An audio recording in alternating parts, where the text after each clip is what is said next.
아침에 시작을 알리는 글로벌 주식 라이브 월스트리트 모닝 브리핑 4월 8일 월요일 방송 시작하겠습니다.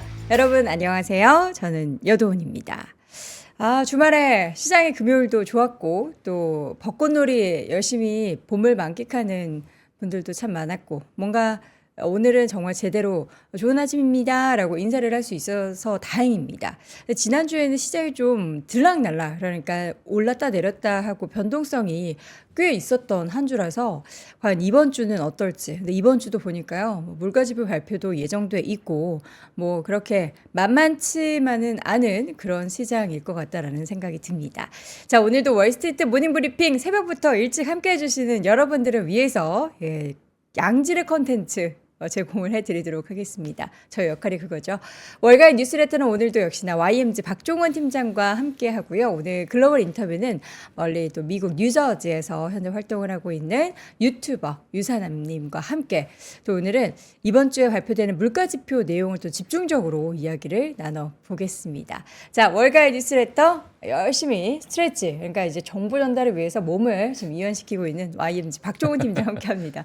어서 오세요. 네, 안녕하세요. 네, 우리 네. 뭐 얘기도 안 했는데 그러니까요. 이렇게 자꾸. 한번 우리 언제까지 같이 가나 한번 해볼까요? 그러니까 블랙일 때는 또 둘 다 블랙이고 화이트일 때는 같이 겹치고 예. 저희는 이제 요 내용에 대해서 절대 사전 협의를 하지 않습니다. 또 우연히 요즘 꽂히는 색깔이 비슷한 것 같습니다. 자, 오늘은 또 어떤 이야기를 또 주로 해주실지 궁금한데 일단 제목부터 한번 열어볼까요? 네, 알겠습니다. 네. 자, 화면 한번 보도록 하겠습니다. 네. 4월 8일 월요일입니다. 월가 뉴스레터. 제가 이제 제목은 호평받는 스타십 그리고 호평받는 리더십이라는 제목을 제가 이거 좀 라임 쓰겠는데 괜찮은데요? 야, 이거 30분 제가 고민했거든요. 예. 이런 거 고민. 좀 약간 양념 잘 치시네요. 예, 진짜. 이걸로 이제 한 절반은 먹고 들어가는 거죠. 혹평과 호평 사이. 과연 예. 또 일론 머스크와 또 테슬라 여러분들 요즘에 뭐 주말에 보니까 누가 테슬라 뭐 44달러까지 갈 수 있다 뭐 이런 얘기까지 예. 나와가지고 참 걱정이 많은데 맞습니다. 하나씩 좀 열어보도록 하겠습니다. 네, 먼저 사실 뭐 주말에 뭐 방금 말씀해 주신 것처럼 네. 뭐 주말에 정말 뭐 많은 이야기들이 나왔습니다. 그래서 뭐 저도 마찬가지로 가장 빠른 뉴스도 뭐 중요하지만 가장 이제 월요일 같은 날은 주말에 또 어떤 뉴스가 가장 핫했는가가 이제 그쵸. 중요하기 때문에 제가 이 뉴스를 좀 가지고 나왔고요. 사실 뭐 최근에 있어서 스페이스 X의 여러 로켓 관련되어 있는 그러한 이야기들은 정말 좋은 이야기들이 많이 나오고 있어요. 많이 나오고 있고 우주 항공 산업에 대해서 뭐 크게 앞으로 진전이 있다. 그리고 앞으로도 큰 기대를 하고 있다라는 이야기가 좀 나오고 있는데 그 반면에 많은 또 개인 투자자분들이 또 투자를 하고 있는 테슬라 관련된 이야기가 또 하나 나왔기 때문에 시장에서는 사실 이번 로보택시 이야기가 좀 나오게 되면서 네. 조금은 좋지 않은 이런 평가가 좀 나오고 있는 상태입니다. 로보택시에 대한 평가가 좋지 않다고요? 네, 그러니까 이제 그 지금에 있는 일련의 어떤 과정들 때문에 사실 이런 부분은 좀 혹평을 받고 있는 리더십이다라는 그러한 이야기가 나오고 있고요. 사실 네. 로이터에서 이제 독점으로 기사를 냈습니다. 그리고 그 부분에 대해서 테슬라 이제 일론 머스크가 또 그거에 대한 또 답변을 또 X를 통해서 이렇게 냈는데 네. 뒤에 가서 좀 자세하게 좀 보도록 먼저 하겠습니다. 네. 일단 오늘 핵심 헤드라인 먼저 보도록 하겠습니다. 미국 4분의 우주쇼가 이제 오늘 또 일어나게 됩니다. 오, 개기일식. 예, 개기일식의 뭐 가장 큰 수혜 기업이 무엇인가에 대해서 제가 좀 가지고 나왔는데 네. 이 부분은 정말 의외의 기업이 또 수혜를 그래요? 받을 것 같고요. 그리고 지금의 이 개기일식 때문에 경제 효과로 한 8조 원 정도의 수혜를 좀 받을 것이다. 오. 경제적인 전반에 걸쳐서 네. 이런 이야기가 나오고 있기 때문에 자, 뒤에 가서 또 어떤 기업이 또 수혜를 받을까 한번 보도록 하겠습니다. 네. 자, 그리고 미국의 고용시장 흐름입니다. 그래서 미국 고용시장이 사실 지난주에 고용 지표가 많이 나왔는데요. 자, 이번 고용 지표에 대해서 한번 같이 좀 보는 시간 좀 가져보도록 하겠고요. 그리고 앞서서 말씀드렸던 주말을 뜨겁게 했던 테슬라 로보택시 뉴스에 대해서 제가 좀 정리를 해드리도록 하겠습니다. 네. 그리고 이제 지난 금요일이었죠. 회복의 뭐 제가 이제 공급망 이슈에 대해서 얘기를 좀 했는데 회복의 기미가 보이지 않는 수혜주나다라는 그 부분도 같이 데이터를 통해서 한번 보도록 하겠고요. 그리고 마지막으로 제니 옐런 재무부 장관이 이제 미중 회담을 앞두고 있습니다. 그냥 어떠한 결과물을 얻을 수 있을지 같이 좀 보도록 하겠습니다. 네. 자, 하나씩 좀 열어보도록 하겠습니다. 먼저 이제 금융지표부터 볼 텐데, 와, 10년물 국제금리 이렇게 올랐는데 지수가 올랐어요. 이게 그러니까요. 참 그때그때 다른 예. 반영이네요. 맞습니다. 지금 네. 예상보다 또 강한 고용 시장 때문에 10년물 국채 금리가 또 소폭 상승을 했습니다. 지금 4.4%를 기록을 하고 있어요. 그러니까요. 고용 시장이 강하다 보니까 이 금리 인하 시점이 또 뒤로 밀리게 될 것이고 지금의 상황에서 이거 6월 금리 인하가 될 것인가 지속적으로 지금 나오고 있는 상황입니다. 모든 지표가 사실 금리 인하에 그렇게 호의적이지가 않아요. 예, 그 뭐 인플레이션도 마찬가지고요, 고용 시장도 마찬가지고 어떤 명분이 좀 생겨야 될 텐데 또 맹분이 확실한 있어야죠. 그렇죠, 확실한 뭐 데이터도 필요할 것이고 자 이런 부분이 아직은 좀 부재하다 이렇게 보시면 될 것 같고요. 네. 그리고 WTI 기준으로 유가 같은 경우에도 지금 87달러까지 찍고 소폭 내려오긴 했는데 지정학적 긴장감이 고조되고 있다라는 이유로 지속적으로 상승을 하고 있습니다. 최근에 기울기가 정말 가파르게 올라가고 있기 때문에 이 부분도 좀 시장에서 지속적으로 좀 지켜보셔야 될 것 같습니다. 이게 이제 다음 달에 나오는 물가지표의 영향을 또 줄 거기 때문에 그렇게 되면은 또 더 금리 금리 인하는 멀어진다. 맞아요. 또 이야기가 나올 수도 있는 그런 데이터죠. 네, 자, 그리고 시장이 근데 반등했어요. 좀 크게 떨어졌잖아요, 사실. 네네. 1% 넘게 떨어져서 이게 좀 고점이기 때문에 아무래도 쉬어감이 있나 했는데 바로 반등을 했어요. 바로 그냥 네. 회복했습니다. 예, 그래서 어제 이제 지난 금요일이죠. 예, 증시 대표 지수를 좀 보게 되면 러셀 S&P 500 같은 경우는 1.1% 상승했고요. 네. 나스닥이 1.2% 상승했습니다. 정말 큰 폭의 상승을 또 보여줬고요. 그리고 러셀 같은 경우에도 러셀 1000 성장주들이 있는 부분에서도 1.3% 상승을 했고요. 그리고 가치주가 있는 러셀 1000 지수도 0.7% 상승했고요. 자, 그래 러셀 지수가 아직은 S&P 500과 나스닥에 비해서는 좀 소폭 상승하고 있고 과거에 사실 S&P 500이 너무 올라가다 보니까 러셀 지수에 대한 기대감이 좀 있었거든요. 그래서 크게 좀 아웃퍼폼을 하고 지금의 괴리율을 어느 정도 좀 좁혀가지 않겠느냐라는 부분이 있었는데 아직까지도 여전히 S&P 500과 나스닥이 시장을 주도하고 있다 이렇게 좀 보시면 될 것 같습니다. 네, 맵도 한번 볼까요? 네, 맵도 보도록 하겠습니다. 정말 지난주는 좋았습니다. 마지막 금요일이었는데 마이크로소프트가 1.8% 상승했고요. 엔비디아가 또 2.4% 상승했고 아마존이 또 큰 폭의 상승을 또 보여주면서 정말 시장이 그대로 끌어올렸다 보시면 될 것 같고요. 메타도 또 사상 최고치를 다시 좀 찍고 올라가는 그런 모습을 좀 보여주게 되면서 전반적으로 빅테크 위주로 정말 좋은 흐름을 좀 보여주고 있고요. 일라이 릴리도 사실 최근에 약간의 조정을 주고 난 후에 또 반등을 주는 흐름을 보였다 이렇게 보시면 될 것 같습니다. 네. 하지만 인텔과 테슬라가 또 하락을 했는데요. 사실 테슬라 같은 경우에는 로이터 통신의 그 독점 기사 때문에 하락을 했고요. 그리고 일론 머스크의 어떤 대응 때문에 다시 시간에서 그대로 회복을 했어요. 급등했죠. 예, 그래서 3% 넘게 또 다시 또 회복을 하게 되면서 이제 앞으로 이 테슬라에 대한 관심이 더 좀 깊어지는 그러한 시장이다 이렇게 보시면 될 것 같습니다. 지금 메타 주가가 5거래 연속 상승을 했고 말씀해 주셨던 것처럼 신고가 경신했는데 네. 그러면서 이제 마크 주커버그가 세계 부자 3위에 등극을 했다고 네. 그러면서 이제 머스크를 이겼다. 예. 머스크는 둘이 사실 거의 맞짱 직전까지 갔었는데 왜 그 싸우자 그 옥타곤에서 현피라고 하죠. 예. 실제로 왜 안 하는 거예요? 한다고 했다 수술을 한다고 또 갑자기 발을 쓱 빼고 예. 차라리 그거라도 하면은 뭔가 이제 표에 네. 있어서의 수익이 좀 발생을 하면 또 그런 걸로 좋은 일도 하고 좋을 것 같은데. 그렇죠. 했으면 좋겠어요. 네. 뭔가 타겟책으로. 자, 알겠습니다. 자, 이렇게 해서 전체적인 맵도 굉장히 초록초록했던 네. 그런 주말 시장이었고요. 기업별 뉴스 하나씩 쭉 볼까요? 알겠습니다. 기업별 뉴스를 좀 가지고 나왔습니다. 네. 오늘은 사실 많은 IB에서 어떤 투자 의견을 냈는지에 관련돼서 제가 좀 가지고 나왔는데요. 일단 넷플릭스입니다. 피보탈에서 목표가를 기존 $700에서 $765로 또 상향 조정을 했다라는 소식이 있었고요. 그 이유는 2024년 가입자별 예상 매출이 좀 상승할 것이다라는 그런 기대감에 목표가를 상향 조정했습니다. 그리고 마벨 테크놀로지입니다. 마벨 테크놀로지는 뱅크 오브 아메리카에서요. 4월 11일 뉴욕에서 열리는 AI 이벤트가 있어요. 그 AI 이벤트에서 컴퓨팅, 그 전자광학, 네트워킹 및 맞춤형 칩 설계에 대해서 기대를 한다. 그리고 투자 의견은 매수를 재확인하는 그러한 의견을 좀 냈다라고 보시면 될 것 같고요. 그리고 번스타인에서 이제 애플 관련해서 이야기를 좀 했는데요. 최근 뭐 저조한 실적을 좀 감안했을 때 네. 아이폰 16이 상대적으로 좀 강한 실적을 보여주게 된다면 자, 이런 부분은 애플에 있어서 또 장기적인 긍정적인 그런 흐름을 기대할 수 있는 부분이다라는 부분 때문에 또 이제 긍정적인 그런 의견을 좀 냈습니다. 그래서 이 부분도 한번 체크해 주시면 될 것 같고요. 네. 그리고 아마존이죠. 지난 금요일 아마존이 또 2%대 넘는 상승을 좀 보여줬는데, 그쵸. 예, 미주호에서 클라우드 서비스 부분인 AWS에 대해서 아주 낙관적인 그런 평가를 좀 내놨고요. 2024년 클라우드 수익이 가속화될 것을 확신한다. 예, 그리고 목표가를 230불로 올해 탑픽으로 또 성정을 했습니다. 예, 이러다 보니까 아마존의 주가가 또 좋은 흐름을 좀 보였다 보시면 될 것 같고요. 네.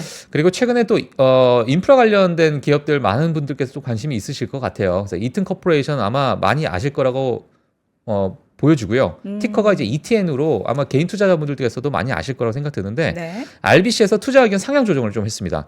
2023년에 상당한 성과에 대해서 본인들이 좀 놓쳤다. RBC에서 본인들이 좀 놓쳤지만 지금 현재 진행 중인 정기 슈퍼 사이클을 주도하는 장기적인 주도주로서 큰 기대를 하고 있다라는 그런 의견을 좀 내게 되면서 네. 예, 또 좋은 또 흐름을 좀 보였다라고 보시면 될 것 같습니다. 네.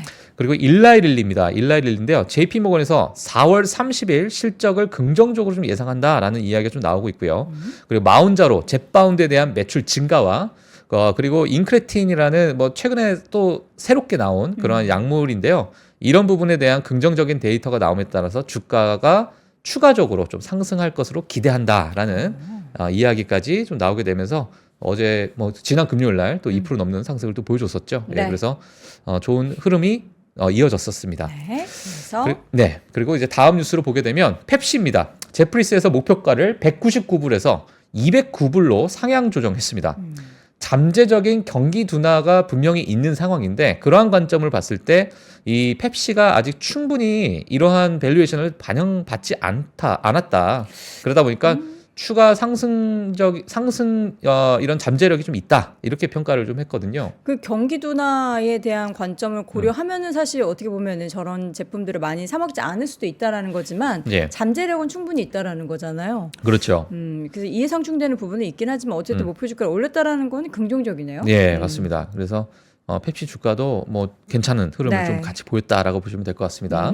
자, 그리고 인페이지 에너지입니다. 뭐 태양광 관련해서 또 대표 기업이라고 볼 수 있을 것 같은데 네. 시티에서 이제 매수에서 중립으로 투자 의견을 하향 조정했어요. 그러니까 주거용 태양광 분야에서 약한 추세가 좀 이어지고 있다라는 게 이 시티의 데이터상으로 이제 나온 그런 평가였고요. 하지만 유럽에서는 그래도 추세가 좀 좋은 점을 봤을 때는 향후 이런 부분 좀 기대해 볼 만하다. 하지만 지금 미국 내에서의 어떤 추세는 조금은 좀 둔화되고 있는 상황이다 보니까 매수해서 중립으로 투자 의견 하향 조정했다라는 소식이 있었고요. 자, 마지막으로 또 시티에서 플러그 파워에 대한 의견을 좀 냈는데요. 제한된 기업 유동성에 투자 의견 하향 조정했다라는 그러한 이야기까지 해서 최근에 사실 뭐 전기차 시장에 대한 둔화 이러다 보니까 플러그 파워라는 그런 기업들까지 이제 충전하는 그런 기업들까지도 최근에 좀 기업 유동성에 대한 우려가 좀 나오고 있는 상황입니다. 그래서 투자 의견을 또 하향 조정했던 네. 그러한 어떤 의견을 냈습니다. 자, 지금 펩시에 대해서는 월가의 의견이 좀 많이 엇갈리고 있는 것 같아요. 펩시가 이제 약간 가격의 결정권을 갖고 있는 그런 브랜드잖아요. 가격 올려도 우리는 그들 제품을 안 사 먹지 않으니까. 맞아요. 근데 최근에 이제 팬데믹 사이에도 그렇고 최근에 가격을 굉장히 많이 올렸는데 여기에 대해서 계속해서 매출이 증가할 것이다라고 보는 긍정적인 뷰도 있지만 매출에 앞으로는 상당한 큰 타격을 받을 수도 있다. 뭐 이런 의견도 좀 엇갈리고 있다라는 거 예. 확인해 보셨으면 좋겠고요. 4분 우주쇼 앞서서 이제 우리 박 팀장님께서 어떤 기업이 의외의 수혜를 받게 되는가 좀 네. 채팅창에는 선글라스 관련한 기업을 선글라스. 예. 꼽았는데 예, 어떤 라이방. 기업이 그 미국 기업이죠? 그렇죠. 네, 상장은 안 돼. 상장 안 돼. 이- 예, 있는 다른 걸로 기업이 알고 아마 종속되어 있는 걸 음. 알고 있는데요. 예. 자, 한번 보겠습니다. 네. 자, 언제예요? 일단 4월 8일이죠. 어. 오늘 이제 미국 시간으로요. 오늘 밤에. 예, 미국 시간입니다. 미국 시간을 보게 되면 지금 멕시코부터 이제 시작이 돼요. 요 라인이 아마 보이실 거예요. 이렇게 빨간색 라인. 자, 이 부분이 이제 완전히 해가 가려지는 그 라인이라고 보시면 될 것 같고요. 저 왼쪽으로 가면 이제 80%, 60%, 40%가 있는데 그 해가 가려지는 그 정도를 이제 80%, 60%, 40% 이렇게 표현을 한 거예요. 그래서 이제 미국 전역에서 볼 수는 있는데 완전히 가려지는 그러한 라인은 여기 빨간색 굵게 되어 있는 요 라인으로 이게 싹 지나갑니다. 근데 요 구간이 약 한 뭐 볼 수 있는 게 한 지점에서는 한 4분 정도 볼 수 있다라고 볼 수 있고요. 이제 나사에서는요 전투기를 띄워서 요 라인을 그대로 가면서 이제 그 촬영을 하기 위해서 영상을 촬영한다라는 이야기도 좀 나오고 있고 네. 정말 뭐 전 세계에서 뭐 이걸 보기 위해서 아마 지금 국내에 있는 많은 천문학자 분들께서도 지금 미국에 아마 다 계실 거예요. 지금 미국에 가셔가지고 이 부분을 찍기 위해서 아마 가셨을 것 같은데 자 오른쪽에 보시게 되면 이게 지구 본에서 요 회색깔 요 라인으로 이렇게 지나간다고 보시면 될 것 같습니다. 그래서 끝나는 점은 한 요 지점, 끝나는 점이 여기 피니시라고 되어 있는데 그래서 정말 미국을 완전히 이제 횡단하는 그런 모습을 볼 것이다. 자 그러면 시장에서 좀 관심이 많이 가잖아요. 그쵸. 이게 지금 경제 효과가 약 8조 원 정도 될 것이다라는 8조요? 평가가 그런 이야기가 좀 나오고 있는데 그럼 직접적인 수혜가 어떤 기업이 좀 있을까라고 봤을 때 미국의 계기일식 수혜가 에어비앤비가 됐어요. 지금 에어비앤비 저 그림이 빨간 점이 예약자가 맞아요. 몰린다라는 그런 거예요. 지금 딱 우리 박 팀장님 보여주셨던 맞아요. 그 라인에 따라서 지금 난리가 났네요. 예약이. 다시 제가 뒤로 갈게요. 예. 요 라인이죠. 그렇죠. 요 라인이 지금 완전히 가려지는 라인이잖아요. 요 라인에 맞게끔 요 주황색은 100% 여기는 이제 100% 예약이 꽉 차 있는 부분이고요. 그 주변에는 그냥 전반적으로 이 부분 안에 90%가 넘는 그런 에어비앤비와 같이 협업을 하고 있는 그러한 여러 이제 렌탈하는 그 뭐라 할까요? 뭐 일단 그런 이제 숙소죠, 숙소. 그래서 이러한 지금 예약률을 보이고 있는 상황이고 오른쪽에 보시게 되면 이 부분이 정말 아예 그냥 점으로 그냥 꽉 메워져 있어요. 조금 메워져 있잖아요. 이러다 보니까 그러니까 하루 이 예약치 자체가 정말 역대급으로 좀 나오고 있는 상태입니다. 자, 그래서 간단하게 제가 정리를 해드리도록 하겠습니다. 미국에서 숙박한 4명 중 1명은 에어비앤비를 아마 이용할 것이다. 이러한 이야기가 좀 나오고 있고요. 역사적인 일식을 보기 위해서 몇 주 동안 예약이 급증하고 있다. 그리고 개기일식 경로는 예약이 거의 90% 이상 육박하는 상황이고요. 전 세계 100개 이상의 국가에서 북미로 지금 몰려들고 있기 때문에 정말 난리가 났다고 합니다. 그래서 이번에 개기일식의 가장 큰 수혜 기업은 아마 에어비앤비가 직접적인 그런 수혜를 받지 않을까. 이렇게 대단하네요. 보여주고 있습니다. 근데 우리나라 이제 벚꽃 축제 할 때 뭐 진해 뭐 이런 이제 군항제 이런 유명한 스팟들이 있잖아요. 그런데 보면 항상 예약이 꽉 차고 이러는 것처럼 요것도 이제 그 4분을 보겠다고 지금 이로 날아간 거 아닙니까? 그리고 예약률도 예약률인데 가격 자체가 그쵸, 또 높죠. 얼마나 엄청 올랐겠어요. 특히나 이제 뭐 옥상에서 뭐 바라보는 여러 가지 그런 시설이 되어 있는 숙박 업체들은 정말 그 프리미엄 가격이 어마어마하게 또 붙지 않았을까라는 생각이 좀 드네요. 대단합니다. 자, 이런 영향이 과연 에어비앤비 실적에는 또 오늘 밤에 주가에는 어떤 영향을 미칠지가 궁금합니다. 내용 들어봤고요. 이번에는 이제 고용 관련한 데이터도 최근에 좀 많이 나오고 있는데 추세가 좀 어떤지 한번 볼까요? 맞습니다. 지금 이제 고용에 대한 많은 이야기가 좀 나오고 있는데요. 제가 이제 간단하게 얘기해서 풀타임이 있고 팔타임이 있잖아요. 풀타임은 뭐 이제 정규직이라고 보시면 될 것 같고요. 팔타임 같은 경우는 이제 아르바이트라고 보시면 될 것 같은데 최근에 이 고용 지표가 풀타임 정규직은 마이너스를 기록했어요. 원래도 근데 미국이 풀타임보다는 파트타임이 훨씬 잘 하죠. 맞아요. 그게 이제 거의 미국의 없고 마이너스까지. 마이너스까지 좀 내려갔고요. 지금 파트타임 이제 아르바이트 같은 이제 팔타임 같은 경우에는 지금 어마어마한 또 수치를 기록을 하고 있는데 이 부분에 대해서 이제 많은 이제 학자분들께서 이제 IB 월가 뭐 여러 분들께서는 약간의 좀 우려가 있는 그러한 데이터를 좀 보고 있다 보니까 그렇게 꼭 긍정적으로 지금 보이지 않는 그러한 상황이 좀 있다 이렇게 보시면 될 것 같습니다. 양질의 고용이 아니다라고 평가를 하는 거죠? 맞습니다.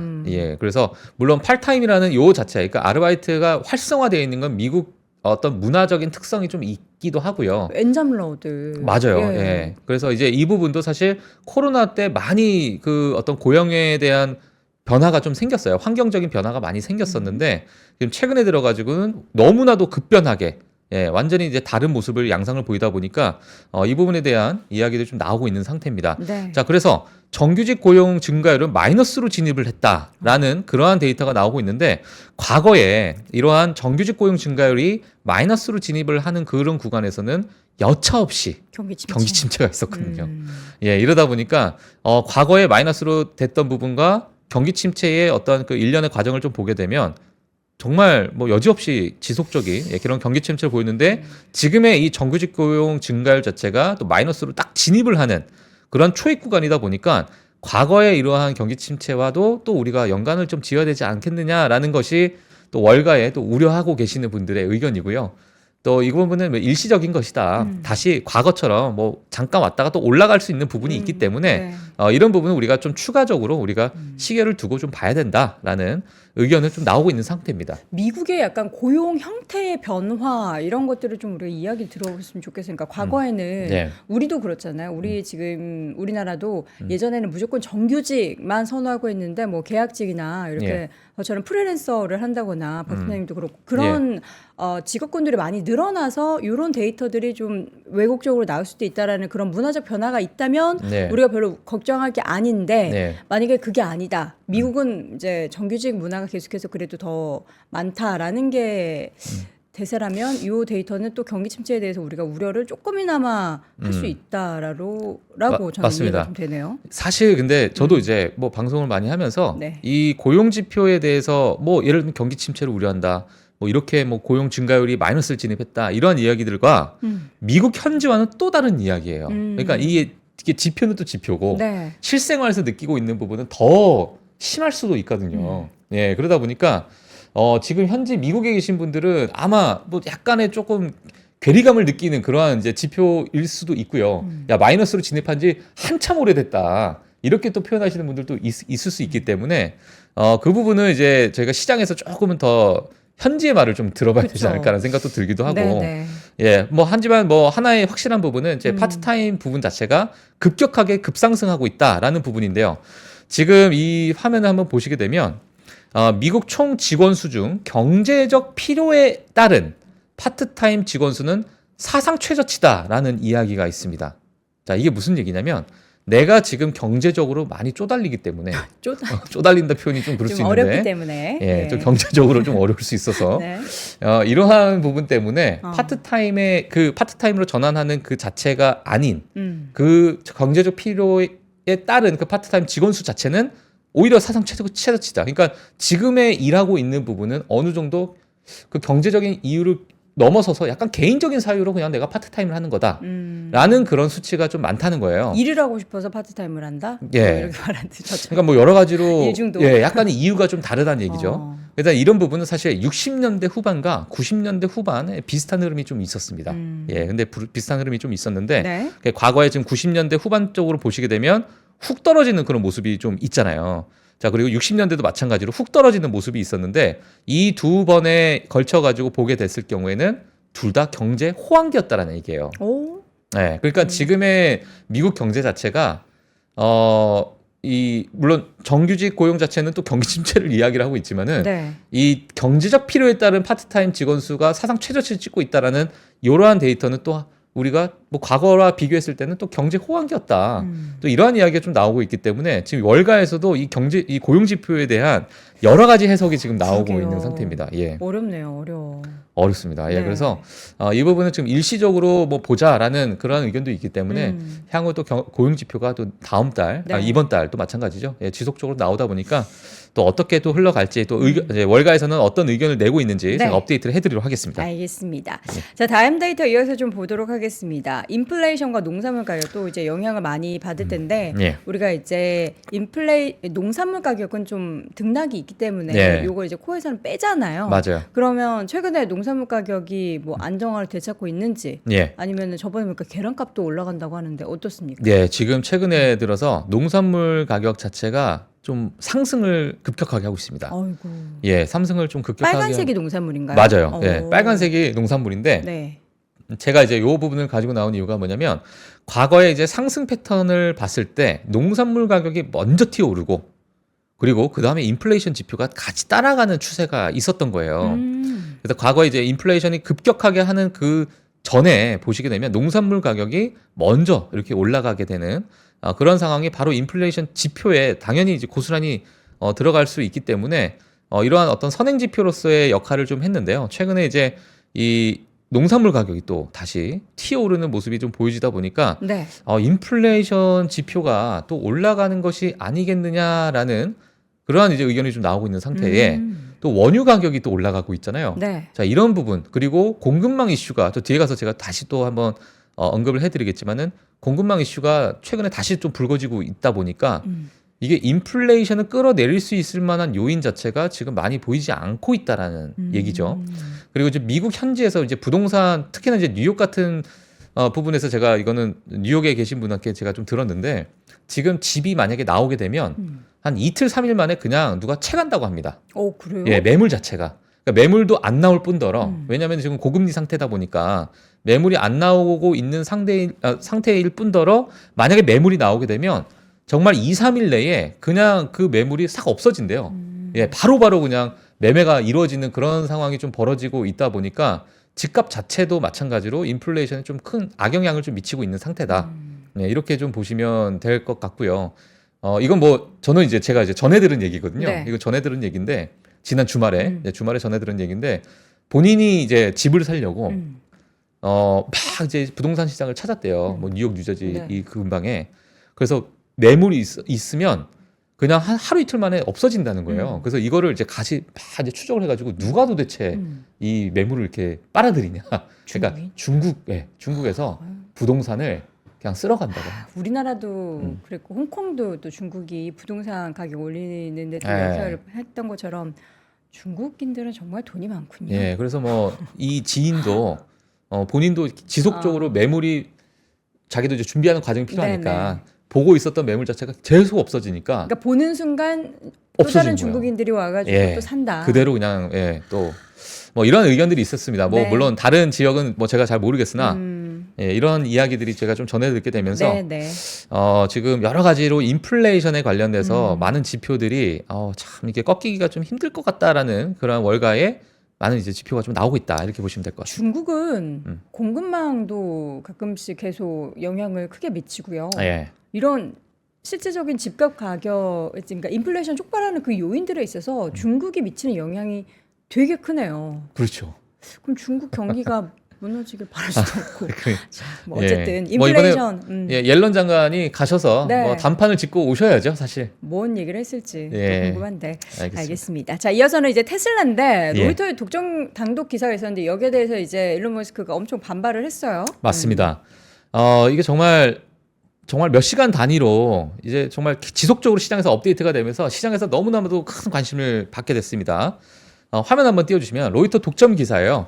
테슬라가 이제 저가형 자동차 생산을 포기한다라는 그런 독점 기사를 내게 되면서 이 독점 기사는 테슬라 내부의 많은 소식통을 통해서 그 인터뷰를 여러 가지로 이제 취합을 해가지고 낸 독점 기사라고 보시면 될 것 같고요. 이 기사 때문에 사실 테슬라가 뭐 주가가 또 3% 넘게 빠지는 그러한 흐름을 좀 보였었는데 네. 이게 일련의 과정을 제가 한번 쭉 정리를 했습니다. 같이 좀 보시면 좋을 것 같아요.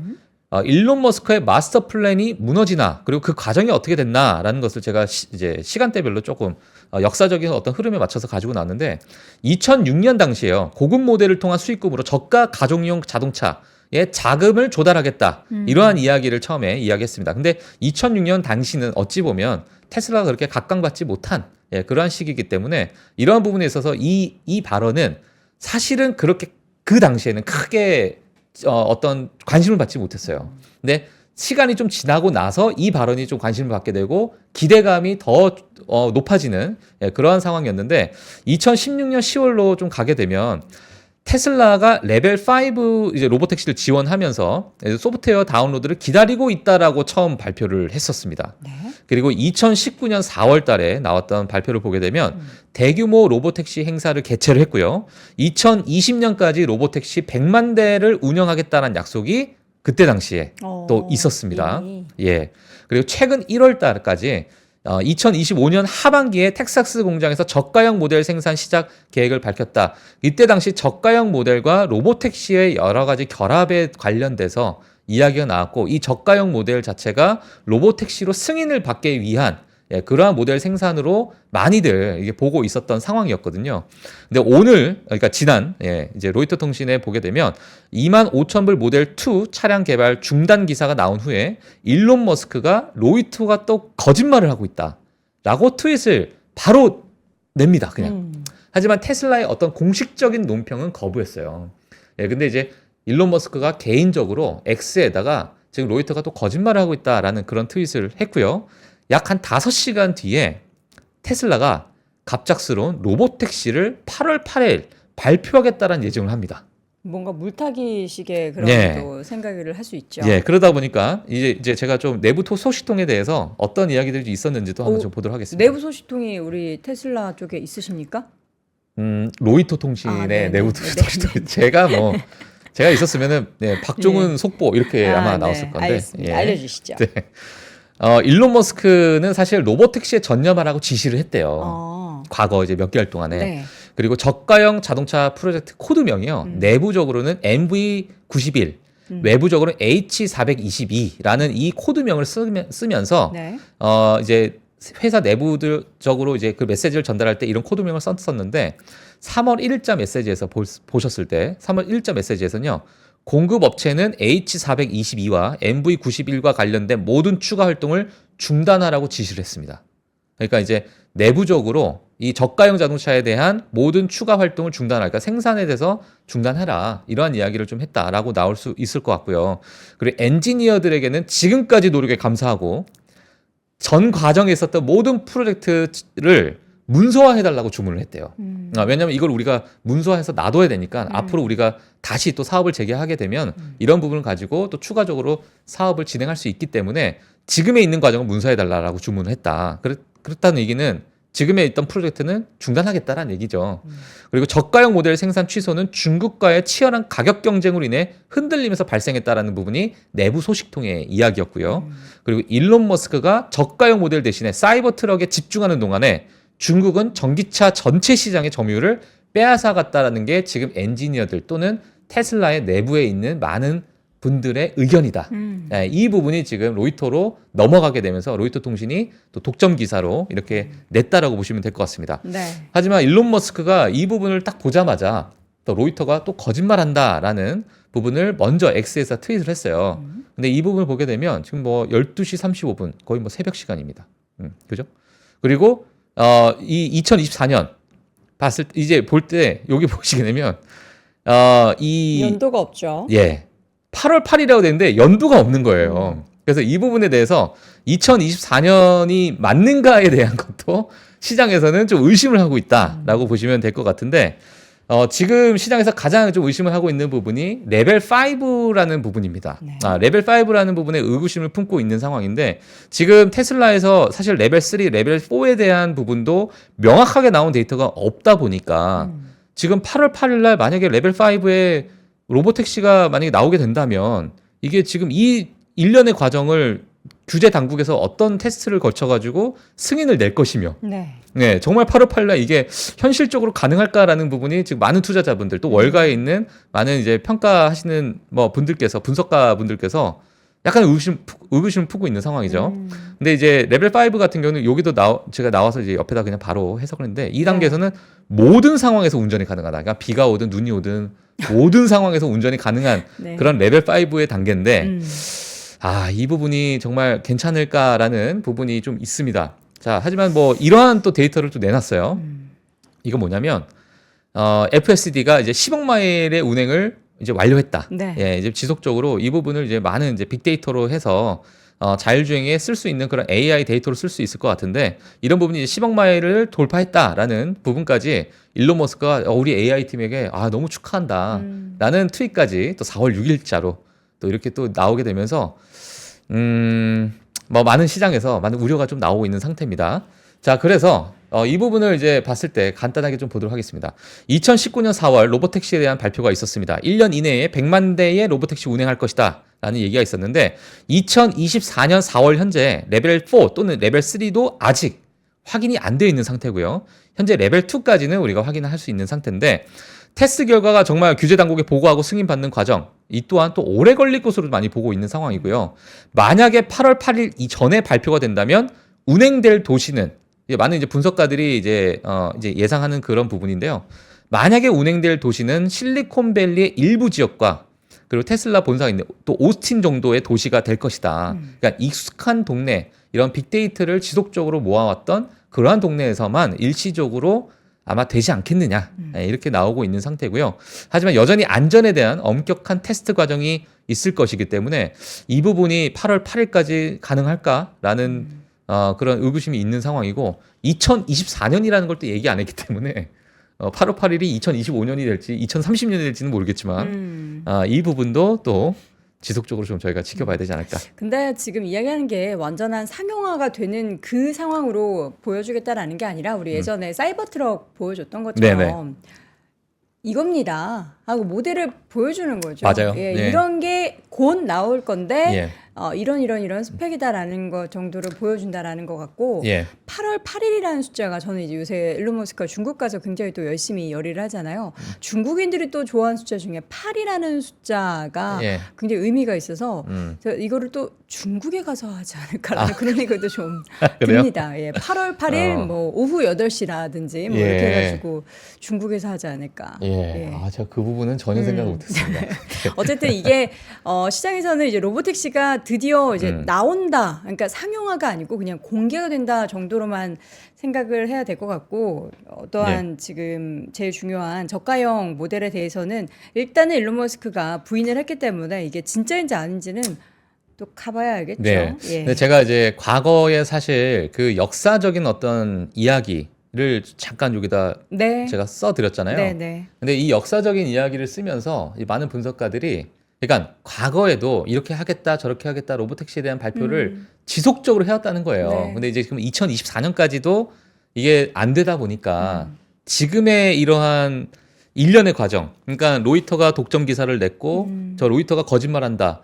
5시간 뒤에 우리 로보택시 8월 8일에 할 거야. 라는 이러한 언급 자체가 과거에 있던 역사적인 어떤 그런 발언들을 통틀어 봤을 때 이게 엄청나게 리더십에 문제가 된다는 얘기죠. 그러니까 이 그쵸. 말 자체에 신빙성이 많이 떨어지기 시작하고, 그렇죠. 그리고 테슬라에 투자하는 많은 분들께서 사실 일론 머스크의 그런 혁신적인 어떤 운영 방침에 대해서 기대를 하는 부분이 있는데, 네. 지금의 이러한 약간의 뭐랄까요, 좀 뭐 욱한다는 표현은 좀 그런데, 욱하죠. 네, 그러니까 예. 로이터 통신의 그 말에 맞춰서 5시간 뒤에 바로 그냥 우리 로보택시 할 거야라는 것이 이게 전략적인 부분이 있었는데 발표한 것인지, 아니면 우리를 무시하다 보니까 내가 좀 새로운 혁신을 보여줄게. 예, 내가 새로운 혁신을 내가 보여줄게라고 이렇게 얘기해서 그냥 일시적으로 그런 발언을 한 것인지가 봤을 때는 많은 분석가, 월가의 네. 분석가들은 과거의 이런 발언들을 봤을 때 이런 발언도 앞으로 우리가 믿기가 너무 힘들지 않겠느냐라는 게 있고,